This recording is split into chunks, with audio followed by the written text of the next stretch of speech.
It's time for 49ers Intel, our first Friday night show of training camp. Last Friday night, I was in Denver because the 49ers had a day off on Saturday. Had to fly out there really quickly after practice for a wedding. Got back in time for practice on Sunday. This time the schedule's a little different. The 49ers have practice number 9 tomorrow, Saturday morning, and then Sunday is the day off through this cycle. So day 8 of 49ers Intel is in. What a day it was for the 49ers quarterbacks. And we have something very, very unusual brewing here, and it's that the 49ers quarterbacks are all playing really well, 1 through 4.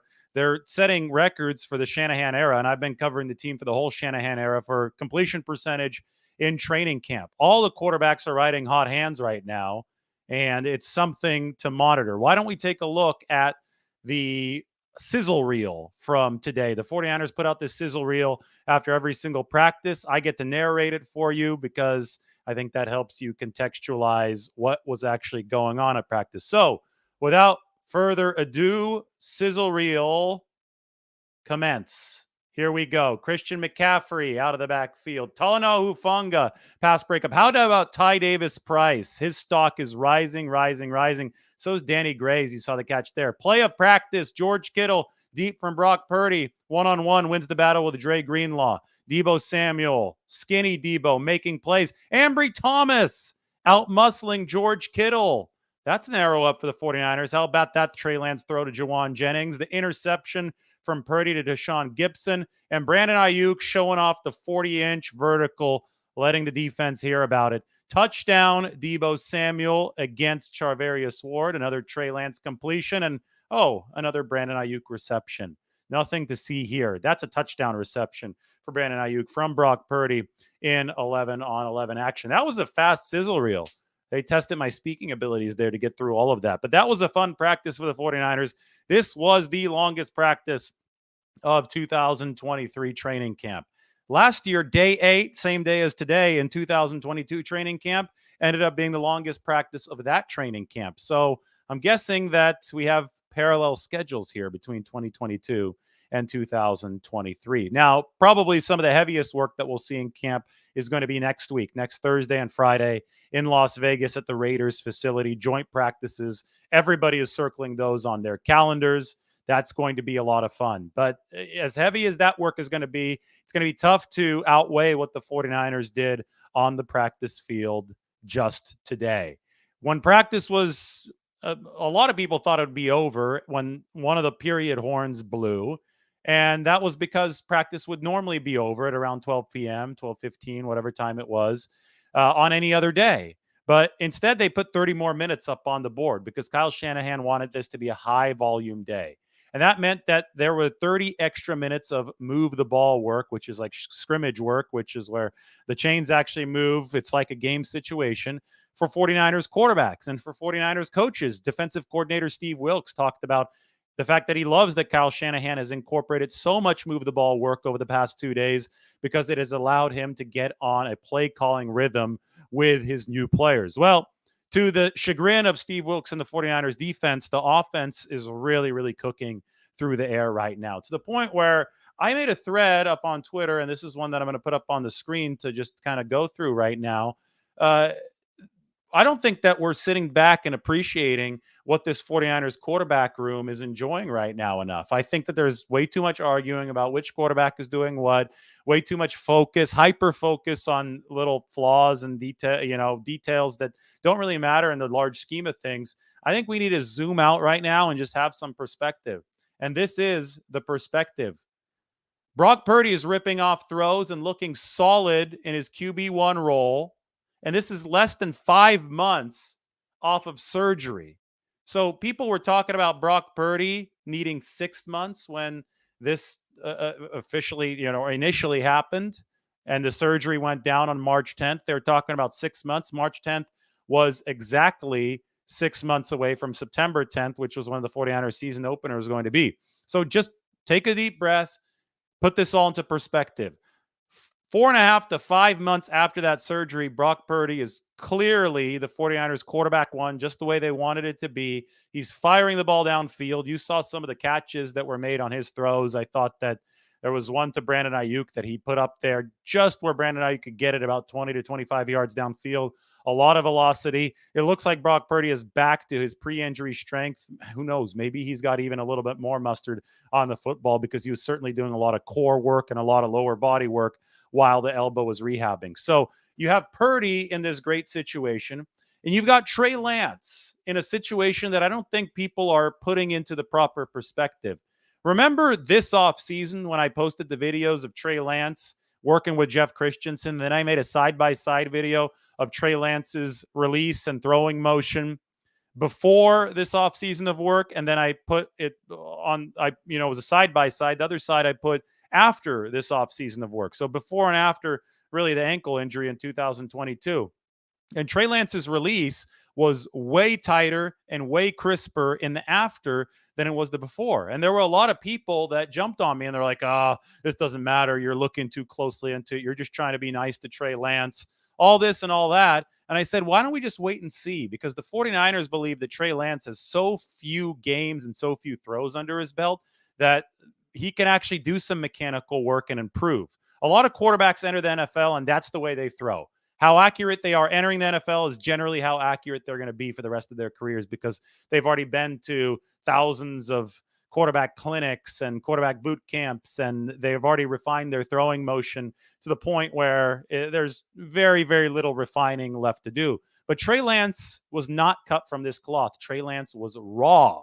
Trey Lance was eminently raw coming out of college at North Dakota State, to the point where I said, the 49ers really liked the idea of drafting him because he was moldable clay. Well, my point was that maybe he can carry over his throwing motion improvement, and that can turn into an improvement in accuracy once he gets a little bit more time working on it at the NFL level. Lo and behold, Trey Lance is completing 69% of his passes this training camp. We're over a week in. We are 8 sessions in. Trey Lance has plenty of throws so far in training camp to start to say, whoa. This guy is onto something right now. This guy is completing passes that he wasn't completing last year.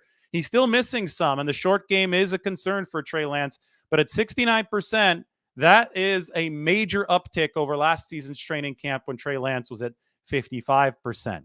Remember that he was coming off of the broken finger last year. That really messed up Trey Lance's process for the course of a whole calendar year. Now he's fully healthy. He says he's not thinking about any of his injuries, the finger injury or the ankle injury. And essentially, the people who had doubted Trey Lance's ability to carry over his offseason work into this training camp have been wrong. So far, they have been flat out wrong. He's been more accurate than before, and I've been there every single day. Trey Lance's mechanics have indeed looked better, night and day different from where they were last year. So credit to Jeff Christensen, who said that Trey Lance would look like a different quarterback. I think in a lot of ways, he does look like a different quarterback. I am not saying that Trey Lance is perfect. In fact, I think I've been the leader in acknowledging where Trey Lance still needs to get better, and that is the short game. And that's why Brock Purdy has more trust with Kyle Shanahan, because his timing and his accuracy on the short game, which is imperative. It's more important than the deep game. It's more important than the intermediate game. Brock Purdy's timing and accuracy on the short game is more dependable than Trey Lance's. But two things can be true at once. Purdy can be better at the short game and therefore QB1, and Lance can also be dramatically improving.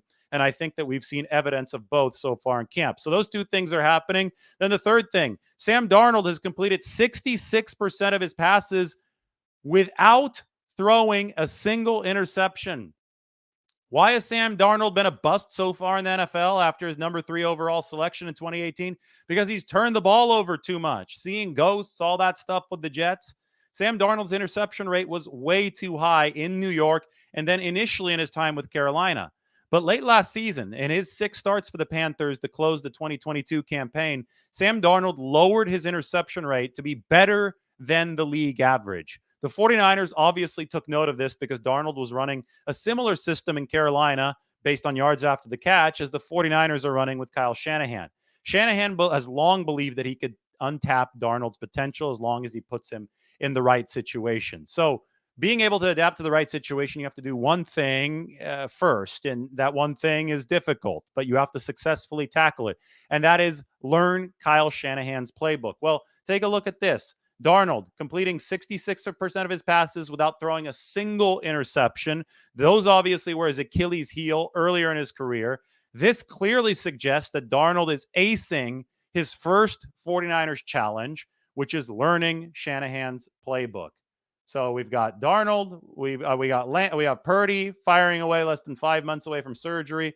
We've got Lance and an accuracy improvement that is very real. We have 0 INTs from Sam Darnold. And then read the bottom here. Brandon Allen has gone 10 of 11 over the past 2 days. Only one incompletion.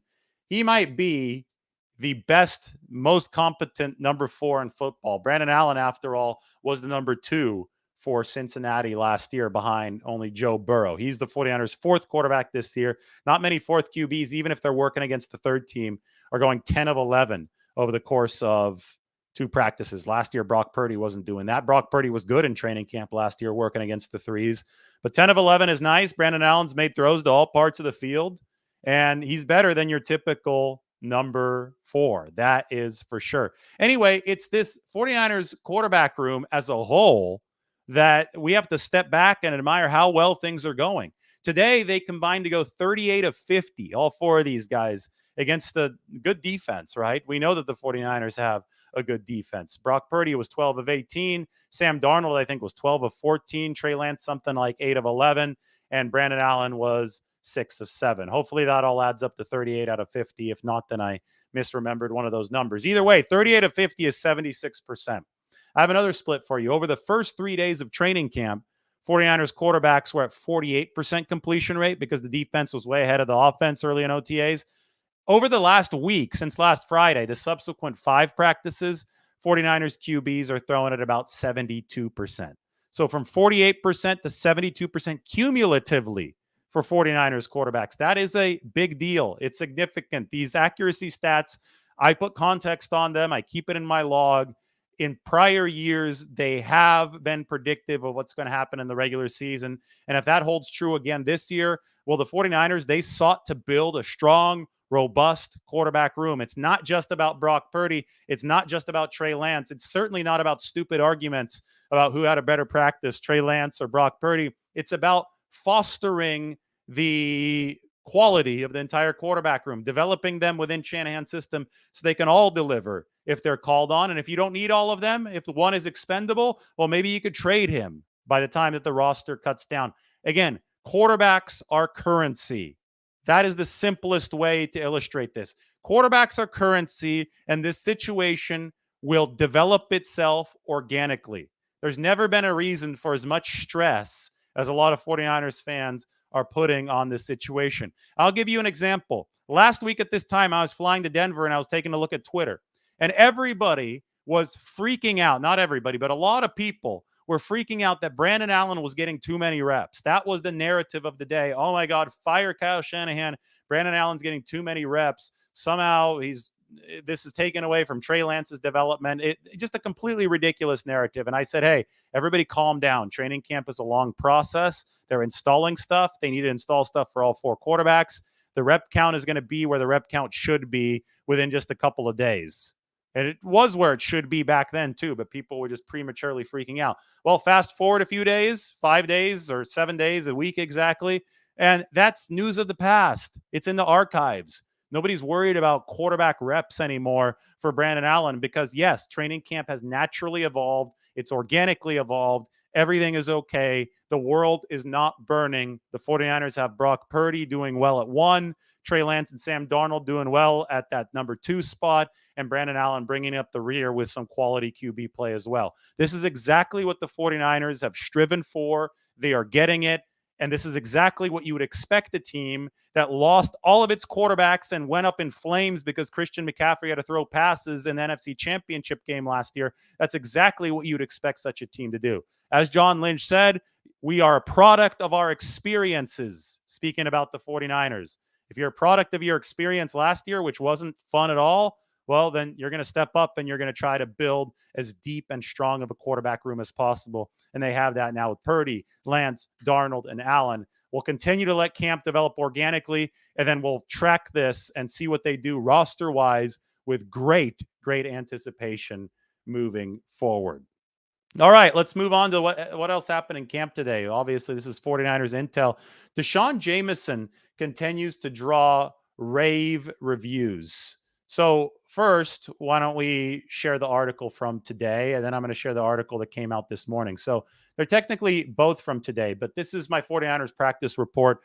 Brock Purdy, Trey Lance, and Sam Darnold deliver big days. Mike, if you could take this link and put it in the description, please, and then everybody can go into the description and click on this article, I would be very, very grateful. I've copied and pasted this link into the chat section. There you go. Check it out. Subscribe to The Athletic right now.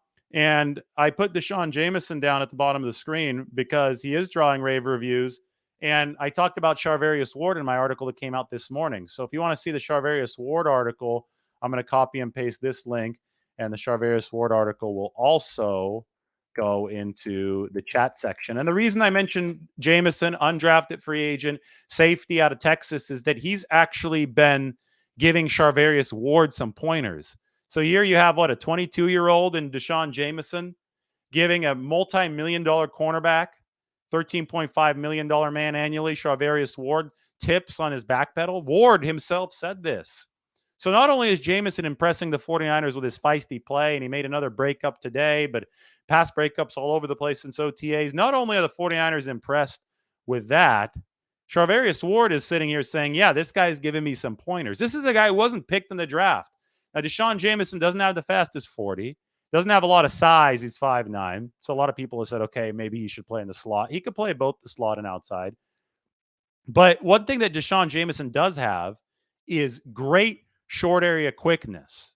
And that lends more to the slot discussion. But guess what? It also feels punt return discussions. He was an excellent returner at Texas. And just his mentality. I mean, he plays bigger than he is, right? So you could tell he's not afraid of anything. A lot of smaller guys, they'll cower a little bit if they're in the face of a bigger player. Not Deshaun Jameson. He has been all over 49ers receivers during the course of this training camp, and I think he's on track to make the team. So he's drawing rave reviews for the 49ers, and I talk about it in that article with Charvarius Ward because Ward is happy to earn a more patient back pedal. Learn that from Deshaun Jameson, and the veteran can make even more money on his next contract. We'll stay with the cornerback position because Charvarius Ward also talked about Ambry Thomas, and Charvarius Mooney, as they call him, he's a leader for this 49ers team. He mentioned in my article that, Ambry Thomas, it's a cutthroat league. He's told Ambry Thomas that he needs to muscle up. He needs to step up, continue getting stronger. Well, you saw the Sizzle reel.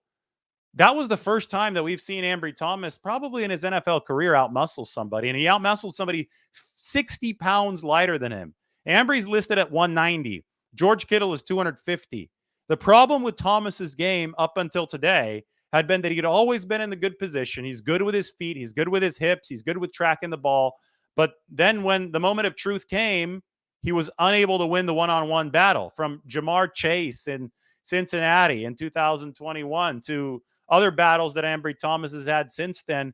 It was always difficult for him to man up, muscle up in tight quarters against a wide receiver. He had to get stronger, and it does appear that he is getting stronger because today he made an excellent play, great technique, physical play in a pass breakup against George Kittle. So Charvarius Ward, is it a coincidence? In the article this morning, he said that he's told Ambry Thomas it's a cutthroat league and he's got to step it up. Then Ambry Thomas does what he did today.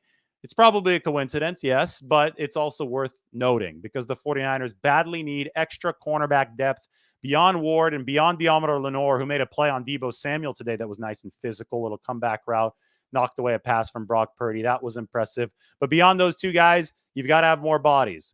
Training camp opened with Darrell Luter Jr. being placed on PUP, 49ers fifth-round rookie, so somebody else had to do it. Samuel Womack, I think, has been playing well for the 49ers this camp, so that's a good thing. Deshaun Jameson has been playing well. I just talked about him. That's a good thing. And then you have Ambry Thomas playing well. All of a sudden, that cornerback depth is looking a little bit better for the 49ers. Moving to the offensive side of the ball, Ty Davis-Price's stock is at an all-time high. I've talked a lot about him in these videos, in my articles, but he was at around 215, 216 last year. He weighs 228 pounds now.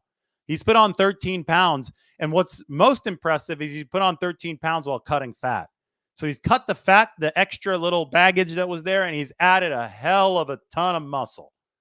And that's made him faster. And today he shot out of the cannon on a draw play. And I'm like, ooh, they better run some more draws at Ty Davis Price. This guy goes from 0 to 60 really fast. Nobody wants to stand in front of a guy who weighs 228 pounds who goes from 0 to 60 as fast as Ty Davis Price does. I mean, it was eye-opening today. They were running some of the same stuff to Christian McCaffrey, who looked to house a run today. They blow it dead before he gets all the way down to the end zone. But I mean, nobody touched him, and Christian McCaffrey spurts through that hole really quickly. So Davis Price is catching passes out of the backfield. I still remember Trey Lance's, one of his early passes this training camp was TDP out of the backfield into the seam. You've got to be able to do it in an offense that's designed around Christian McCaffrey. He is doing it. He is impressive. He's leaned out. He's sped up, and obviously he's got that extra bulk on him this year. Expect good things from Ty Davis Price if he can stay healthy. Then there's this, Brandon Aiyuk's vertical leap. I got to find something for you guys. It's the spider chart from Brandon Aiyuk's draft testing, which I put up on the internet today. By the way, we just hit 96,000 on Twitter. That's really exciting. Thank you to everybody who's partaken in the growth of the Twitter account. 96,000. I think we're about to hit 41,000 on here. So make sure you smash that subscribe button. Anyway, here's Brandon Aiyuk's spider chart. Make it a little bit bigger for you. This is percentile measurement. For the 40-yard dash, 54th percentile. It means he's better than 54% of draft eligible wide receivers, or he was at the time that he was drafted. So he had a slightly above average 40. Nothing great. It was around 4.5. But the 49ers loved his arm length. Very long arms, 89th percentile. And they really, really loved the fact that Brandon Aiyuk could jump out of the gym. 92nd percentile vertical jump, 40-inch vertical.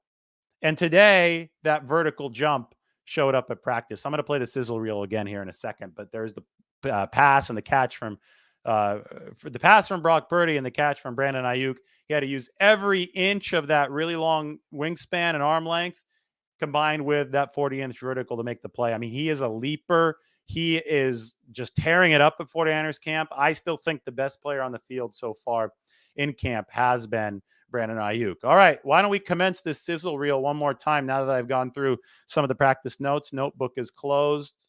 There it is. Notebook is closed. Sizzle reel is about to commence one more time. McCaffrey, little option route. He's tough to cover. Hufanga, he did push-ups after he dropped an interception today, but he was celebrating that one. There's Danny Gray. There's Kittle against Greenlaw. Now, I reserve the right to rewind and stop these replays of the sizzle reel. This, there's a lot of debate about this throw from Brock Purdy. There's some people that are saying, oh, well, he underthrew it and Kittle made a play. Yeah, Kittle made a play, but it's Purdy's job to put Kittle into position to make a play. And Kittle's in position to make a play. A lot of people think that a 40-plus yard completion in the National Football League is like he just hitting a button on Madden easy mode. There's way too many people who haven't played the game, who play a lot of video games, who think, oh, 40 yards, pressure in the quarterback's face, that should be easy. Just press the X button or whatever the hell you press on your video game controller, and that ball will get out there and lead him. It's not that easy. Did you know that NFL quarterbacks complete only about 30% of the pass plays that go over 40 yards?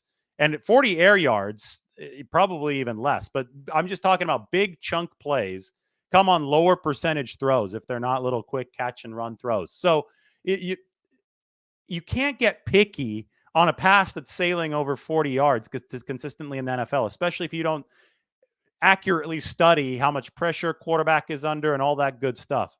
So to complain about something like this and say, oh, Brock Purdy didn't throw this ball correctly, he gave his guy a chance. It's Kittle against the linebacker, a really good linebacker, but you'll take all-pro Kittle in this matchup, and it worked out. He gives us a celebration, and the 49ers move on.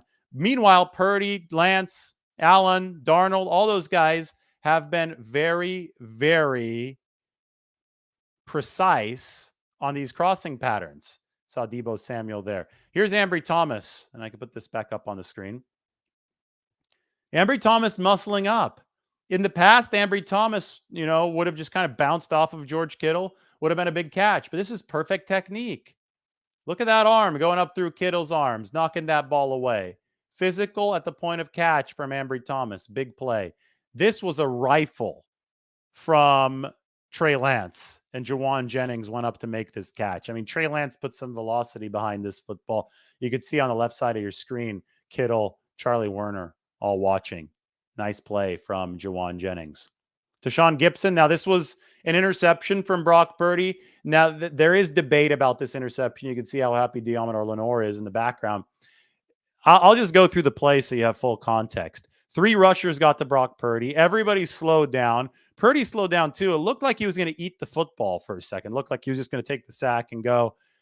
And then he decided, okay, I'm going to get a throw in, because you should just never take a sack in practice. They can't touch you. You might as well throw at all times. But his throw was like this half-hearted attempt out into the flat. To Sean Gibson, he of 32 career interceptions, preyed on it, picked it off, and took it back. I've seen people online log it as a sack. I've seen people like me log it as an interception, just because I log everything as an interception. I don't like logging sacks unless the quarterback literally gets touched and hugged and then he doesn't throw the football. I just like to see the play develop, and I think I could get a more accurate read on my completions and attempts. However you classify it, know this: it doesn't really matter, right? It doesn't really matter if it was a sack, if it was a pick. What matters is we see the video here, and the 49ers are going to be watching some game tape to figure out how to better protect Brock Purdy in that type of situation. All right, sizzle reel continue. There's Deshaun Gibson. Here's Brandon Aiyuk. Okay, so I said 40-inch vertical. I know his knees are bent right now. That seems even higher than 40 inches. I mean, this is a catch and a half from Brandon Aiyuk. Fred Warner admiring. Kyle Juszczyk admiring. I mean, how could you not admire? Over Diomedor Lenore. Then the nice little spin of the football. Purdy, Debo. That's another nice vert from Debo Samuel. This is the play that he was shaken up after, but Debo got up right away. Not right away, maybe a minute later. Touchdown against Charvarius Ward. Trey, Gray.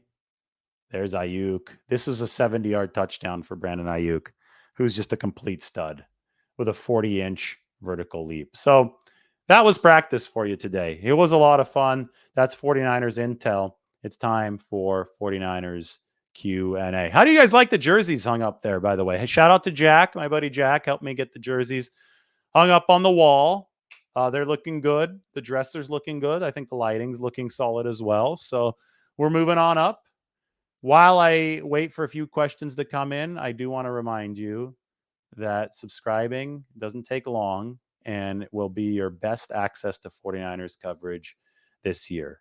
This piece is in the description, and I also put it in the chat section right now. 49ers Q&A, time to go. Got a big monitor now, so it's a lot easier for me to see some of these questions.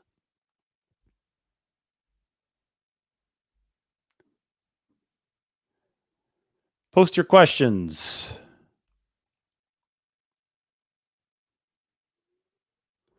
I actually have checked out the football leagues in Europe. There's a team in Prague in the Czech Republic that is really good, and I'm writing an article on them. It's going to come out at some point here in the next few months. A very personal article for me, obviously. That team in Prague is coached by a 49ers fan. Pretty cool stuff. So yes, I have checked out these teams. They went undefeated this year up until the Austrian Bowl. Then they lost to Vienna in the Austrian Bowl. So I think Prague went 10-1. 49ers fan. Spencer Ford is their coach. This is the point. It's likely the 49ers have 3 quality quarterbacks. I don't know if they're QB1 quality QBs or not. I think Trey, Lance, Sam Darnold still have a lot to prove. Brock Purdy, too, needs to prove some longevity, although he was really good last year. But the point is to build as big and strong of a quarterback room as possible with some real depth.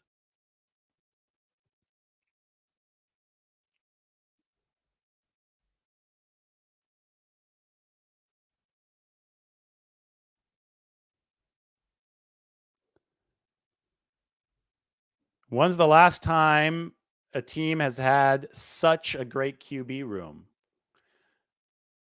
Maybe the 1991 Niners. Joe Montana, Steve Young, Steve Bono. You know, it's tough. In the salary cap era, it's really tough to have multiple good quarterbacks, but the 49ers have all these quarterbacks under contract for only a cumulative $15 million cap hit. It's going to be tough to keep all 4 quarterbacks just because you're making a lot of roster trade-offs at that point if all 4 on the 53. And I don't know if you can keep Brandon Allen on the practice squad because he was the number 2 last year, and the practice squad minimum salaries in the 200,000s. Brandon Allen can easily sign for $1 million plus elsewhere. So you'd have to take a massive discount. You might be able to convince Brandon Allen, hey, we're going to need you. We could elevate you as soon as a guy gets hurt, but it's kind of tough to argue for stuff like that via the prospect of injury. It's going to be tough, and John Lynch has acknowledged that, but maybe, just maybe, if the 49ers consider quarterbacks to be such valuable currency, they'll do that, and they'll be ready to deal one of these guys at some point during the season, because there's a chance that no quarterbacks elsewhere get hurt until the regular season. So the trade value for one of the players that you want to jettison, such as potentially Brandon Allen, won't be there until that point hits the point of occurrence. And in that case, you would definitely want to be holding on to a quarterback that you can trade so you can recoup some value for him. They're definitely not going to carry 2 kickers on the roster, right? Similar situation to kicker, but it's different. They're not going to carry both Moody and Zane Gonzalez. They're going to try to flip Zane Gonzalez for a pick before then, at the cut down or right before the cut down. And I do think that it's possible that they get a pick for Zane Gonzalez because he's been money for the 49ers so far.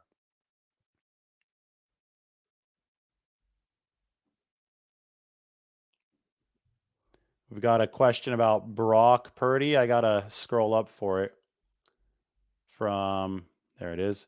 Thank you, by the way. Why do people call Brock Purdy limited? I could have sworn I witnessed him hitting deep throws to Kittle and Christian McCaffrey, juking defenders and avoiding sacks during real games. Keep up the unbiased and professional journalism. Thank you, TNK Hunting Gear. Yeah, I think that calling Brock Purdy limited is ignorant. Brock Purdy has a 10-yard split time from his combine that is just 1/100th of a second slower than Lamar Jackson's. I'm not saying that he's as fast as Lamar Jackson because the 40 is way slower, but Brock Purdy has a special burst. And we saw this last year as he escaped pass rush after pass rush after pass rush. Something like a 1.66 10-yard split. I think Lamar Jackson was 1.65. It's right there. It's surreal how fast Brock Purdy's burst is. So to call him limited, well, that ignores the fact that he's got great athleticism in a short area. And to call him limited also ignores the fact that he can make every single throw that you need an NFL quarterback to make. You're not a 4-year starter at a D1 school that put up the numbers that Brock Purdy did at Iowa State without being able to make a hell of a lot of throws. Off platform, rolling out, doing all this stuff. The one limitation that Brock Purdy has is the height. So he has struggled a little bit more in a purely pocket sense, which is why he flushes out to the left. But the reason he likes to flush out of the pocket is because he is so damn athletic in closed quarters. So he's definitely not limited. And that's lazy analysis. For whoever is saying Brock Purdy is limited, that is lazy analysis. Go and put on some tape. Learn some football, because Brock Purdy definitely is not a limited quarterback physically.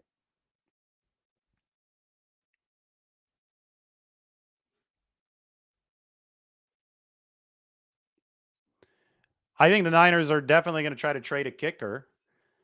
They have a stacked running back room too, but I'm not really sure if they're going to be in position to trade anybody, because I think they could carry everybody on the 53 minus Ronald Awatt and Kalon Laborn. And I don't know if Kalon Laborn or Ronald Awatt would have trade value quite yet. It took Matt Breida some time to build up some trade value from undrafted free agent status. But you look at the quarterback room, there definitely might be a trade there. You have a little surplus if the 49ers decide to carry only 3 on the 53-man roster.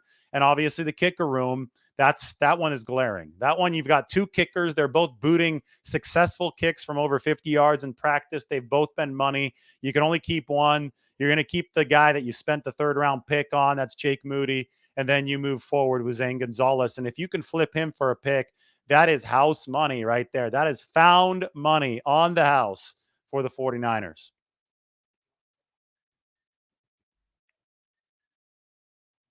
Billy Lee says Purdy not proven and doesn't have his arm. Well, I think he has his arm. They surgically repaired it, and he's been throwing fine. I mean, I don't know how many times we have to watch stuff like this, but Purdy threw that pass, the first one to Christian McCaffrey. We're going to watch a little bit more. I think Purdy threw that pass as well. Purdy threw that pass deep down the field to George Kittle. I mean, it requires an arm to do these kind of things. There's Deebo Samuel streaking across the field, knock away by Ambry Thomas. I'm waiting for the nice throw over the middle to Brandon Aiyuk that he skied up to get. So that way we can demonstrate Purdy's arm right there. Purdy threw this one. This is a bolt to Brandon Aiyuk. So I don't know how you can say that Brock Purdy doesn't have an arm when he's throwing passes like this. I mean, he's got an arm. He doesn't have the strongest arm in the league, but it just needs to be strong enough to make throws like this, make the ones to the sideline. I mean, Aiyuk, it's not in the sizzle reel. Aiyuk dropped the throw today on 3rd and 14. That was an deep out pattern that Purdy placed perfectly. And Aiyuk kind of slid down to catch it because that's where the ball had to beat the coverage. And it went off of Ayuk's hands. And I mean, that's one of the hardest throws from a quarterback to make. He wasn't even on the right hash. Purdy was in between hashes, throwing 14 yards downfield to the sideline on a deep out. It got to Brandon Aiyuk. I don't know what else you can ask from the guy.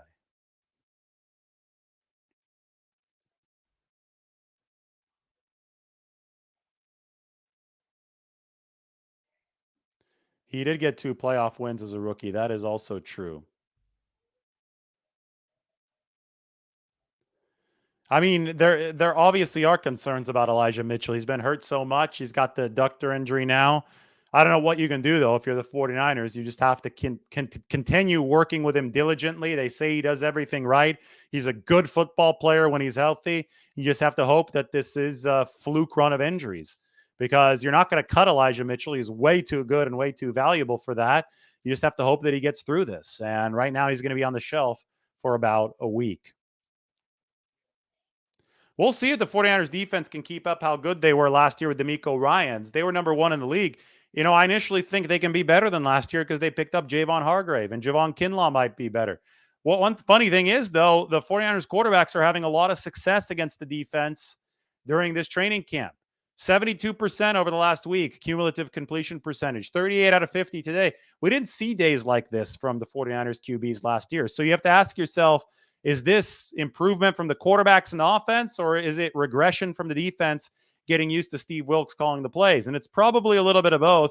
The defense, of course, doesn't have Nick Bosa out there. And Nick Bosa is their best player. So maybe what's happening right now is helping drive Nick Bosa's price up. Bosa probably, his agent at least, probably sitting back at home. Oh, 38 out of 50, huh? 76% for the quarterbacks against this defense. Yeah, Niners, you better pay my client some money. Show me the money kind of vibes from Jerry Maguire. But I think that this defense can ultimately be better than last year. On paper, it should be better. But right now, the 49ers offense is doing more than it did last camp. That's for sure. I think that more blitzing always inevitably leads to more variance. So you may have more big plays given up, but you'll also have more big plays defensively. That being said, Wilks has got to pick his spots wisely because last year, without blitzing all too much, the 49ers led the NFL with 20 interceptions. The 49ers led the NFL in turnover differential last year. So you just got to make sure that you're continuing to do what you did last year correctly. You don't want to fix it if it ain't broke, if you're the 49ers, but you also need to evolve because the league will see that you were the number 1 defense and the league is going to try to beat the number 1 defense. The league is going to try to make adjustments. So the 49ers need to be ready with counter adjustments. And that's where Steve Wilks can come in. That's what they're counting on Steve Wilks to do.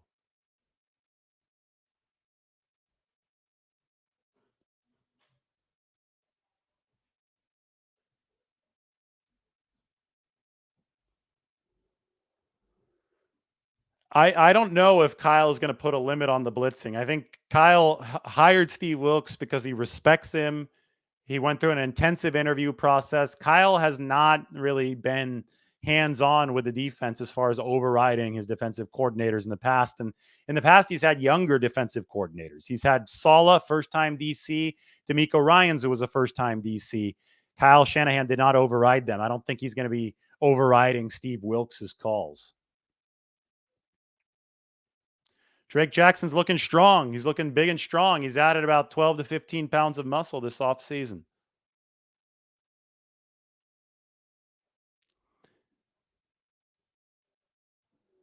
Wilks was not the defensive coordinator of Carolina last year, but to answer your question, back when Wilks was last an NFL defensive coordinator with Cleveland in 2019, he called blitzes 38% of the time.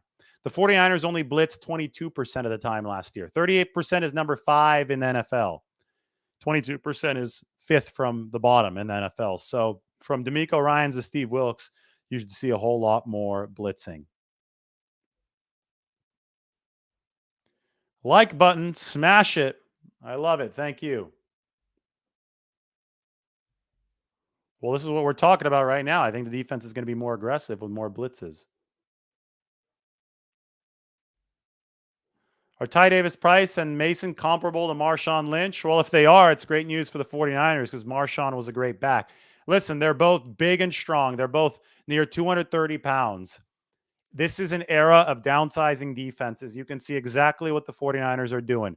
Linebackers are getting smaller. Nickelbacks are getting smaller. You name it. These players are not as heavy as they used to be. So what do the 49ers do? They're looking for running backs who are 225 to 230, who are bigger than some of these linebackers, and they're using them to inflict punishment. The 49ers are trying to zag while the rest of the league is trying to zig. So Marshawn Lynch played against bigger defenders, and he still made them look puny, right? But back when Marshawn was running in his prime, Navarro Bowman, Patrick Willis, those guys were 240 plus. Now these linebackers are in the 220s. But you still have the same weight for the running backs in this situation. If you look at Ty Davis Price and Jordan Mason, they're about 230 pounds. So I think they have a chance to look a little bit like Marshawn Lynch with the kind of shape that they're in this season. J49 wants me to go 49 minutes tonight. Maybe we do that. We got 8 more minutes to go. Yeah, the Davis Price highlight looked nice.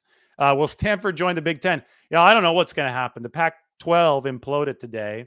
I used to cover Stanford. I went to Stanford, as many of you probably know.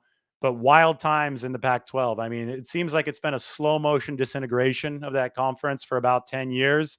And the slow motion turned into fast motion here over the past year, and especially today. Oh, hell yeah. COS alum, College of the Sequoias. Love it. That's Visalia, California, by the way. Shout out to the Giants, the COS Giants. They used to play some great basketball games. As a kid, I used to go watch their basketball team. You know, I don't know right here. I don't know what the national media is talking about with Trey Lance. I don't pay that much attention to it. I pay attention to my own reporting. My reporting's been consistent. I said, Trey Lance has improved his mechanics. Let's see if they carry over into training camp. He had a couple bad days at the start of training camp, especially with short throws. Those remain a concern, but everything else, Trey Lance is doing better. He's ported the mechanical improvement to this action in 11 on 11s in camp. It's all the 49ers can ask for. He's no longer the anointed quarterback for them, right? Brock Purdy is now in the driver's seat, but it's good for the 49ers if Trey Lance plays better. It's good for them if he continues to develop. And that has happened this offseason. So I think the national media, I see them quote tweeting me sometimes. And I think that they just take my reports and others' reports out of context and make their own narrative because they're not actually on the ground. I'm sitting there at practice in the heat. I'm grinding every single day. I do my research. I'm in the locker room during the season. And I think that I provide a fair picture, right? I think it's impossible for somebody on a national level to be able to provide that fair of a picture because they're not actually on location at training camp. So I wouldn't worry all too much about what the national narratives are. Well, the media speculates all the time. The national media also in 2021, when I was telling you that Jimmy Garoppolo was going to start over Trey Lance, all of the national media was saying that Trey Lance was going to start over Jimmy Garoppolo. One of us was actually at the facility and the national media wasn't. So I knew what was going on. So if you want to actually, be informed of what's happening in the 49ers building, then listen to somebody who's actually there.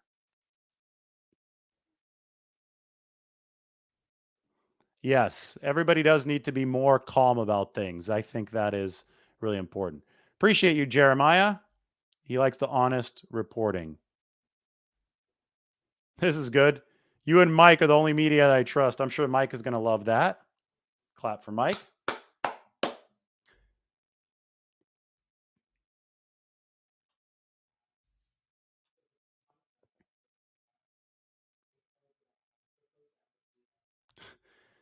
I can tell you it is not a Jeremy Curley jersey. That's from before I was covering the 49ers.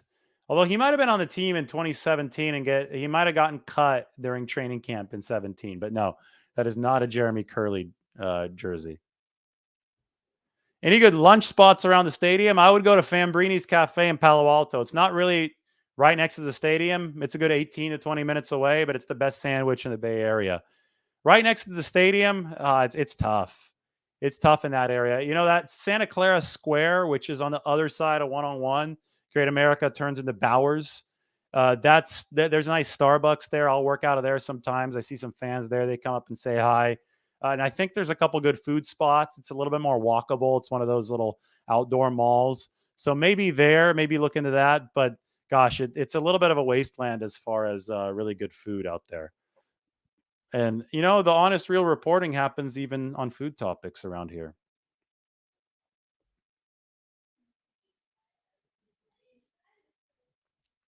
Of course, I'm looking forward to the 49ers Raiders practices. It's going to be the highlight of the offseason. We get to see Jimmy Garoppolo against the 49ers defense. We get to see Brock Purdy against somebody else, Trey Lance against somebody else, Darnold.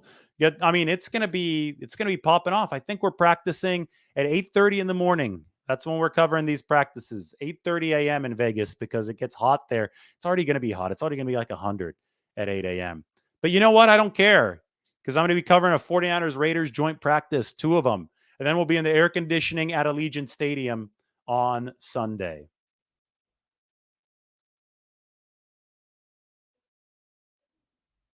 I think the interior defensive line is looking really nice for the 49ers. They're deep. We can finish this show with a look at the roster and the depth chart, because the 49ers did make a move later today. Here we go. Oh, yeah. Parting shot was Brandon Aiyuk skying up for that football. But here you go. So the question is interior defensive line. Interior defensive line, Armstead, Hargrave, both looking good. Healthy for Armstead's big. Kinlaw, healthy. That's big. Givens, proven. Kalia Davis currently is out. I'm going to put him in a pink shade because he hasn't been practicing the last few days. Spencer Wagee is a nice new addition to that group. Undrafted free agent, picked up 20 pounds out of college, moved from the outside to the inside. Then you've got Marlon Davidson and T.Y. McGill. If in case you need anything more on the inside, Kerry Hyder Jr. played more inside than outside last year.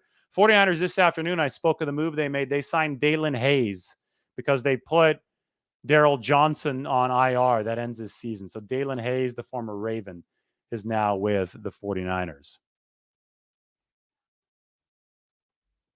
Dan thinks that punches are going to be thrown at 49ers against Raiders at practice. You guys think punches are going to be thrown? If you think so, then comment in the comment section. If you don't think so, then also comment in the comment section. I know fans don't like the Raiders. I don't know what the level of dislike between the players is going to be, though.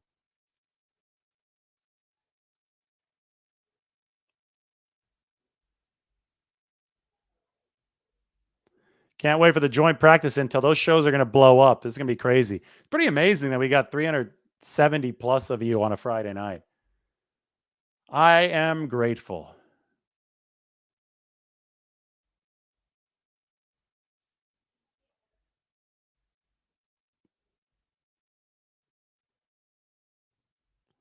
Yeah, I'm sure that there's going to be a lot of love for Jimmy Garoppolo from the 49ers when they get to Las Vegas. Edith thinks that they're going to be fights, though, as well. Maybe a hug fest and then a fight club in Las Vegas. All right, everybody smash the like button. Eric Gomes says so. We're about to hit 49 minutes, and 49 minutes is the perfect length for a show, especially on Friday night. Everybody, thank you for watching. I appreciate you. More excellent, fair, honest reporting is on its way. I promise. Hit that like button, and we'll see you very soon. Practice is tomorrow. There's another one on Saturday, so the grind will not stop.